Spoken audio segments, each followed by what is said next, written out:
सुबह का वक्त था। शहर के कमरे का दरवाजा अंदर से बंद था।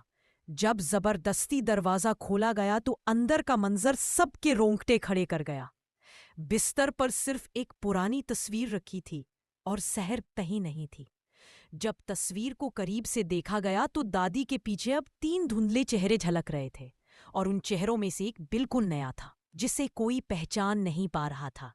रात को शहर का भाई तस्वीर को गौर से देख रहा था कि अचानक तस्वीर के चेहरे हिलने लगे और एक मध्यम आवाज निकली, हम आजाद नहीं हो सकते जब तक कोई और हमारी जगह न ले। ये सुनते ही उसके हाथ कांपने लगे।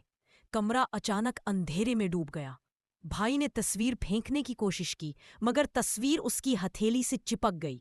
जितना जोर लगाता, तस्वीर उतनी ही सख्ती से उसके हाथों में जमी रहती। फिर कमरा लरजने लगा। दीवारों पर खौफनाक चेहरे उभरने लगे, जैसे कई सदियों से कैद रूहें एक साथ चीख रही हो। अगली सुबह घर वालों ने वो कमरा हमेशा के लिए बंद कर दिया, लेकिन कमरे के अंदर मेज पर वही तस्वीर रखी थी और उस तस्वीर में एक नया धुंधला चेहरा नजर आ रहा था। अब सबको यकीन हो गया कि कहानी खत्म।